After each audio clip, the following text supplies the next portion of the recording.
చిన్నప్పుడు నేను కూడా చేసే పనులు ఏంటంటే, మా అమ్మగారికి నాన్నగారికి కనబడకూడదని చెప్పేసి ఒకరోజు నేను ఉగాది పండుగ చేయించాను. ఉగాది కాదు, భోగి పండుగ.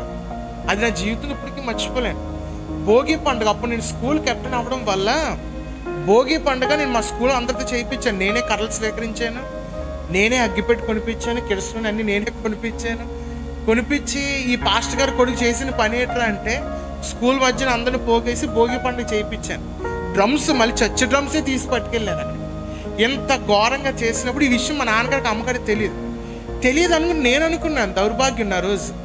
అంత అయిపోయింది 4 గంటలకి ఇంటికి వెళ్ళేసరికి మా నాన్నగారు ఏమంచి పెద్దరాయుడు గారి లాగా ఒక కర్ర పట్టుకొని లొంగి పైకి మడత పెట్టి నించుని దాని తర్వాత ఆ స్తుతి ఆరాధన వేరే జరిగింది. అంతా నేను దాచి పెడదామని నేను అనుకున్నాను, కానీ అది బయటికి దొరికిపోయింది. చాలా ఘోరంగా మిజరబుల్గా ఫెయిల్ అయిపోయింది. అది చాలా తప్పు అని అది తెలిసింది. తర్వాత మా అమ్మగారు కూర్చోబెట్టి, నాన్న మనం చేయకూడదా దేవునికి విరుద్ధమైన పనులు అనుకని నా తప్పు నేను యథార్థంగా దేవుని ముందు పెట్టుకున్నాను. గమనించు, నీ తప్పు నువ్వు దాచేస్తున్నావేమో. నీ భార్యకి తెలియకుండా లైంగిక సంబంధాలు పెట్టుకుంటున్నారు చాలా మంది కూడా.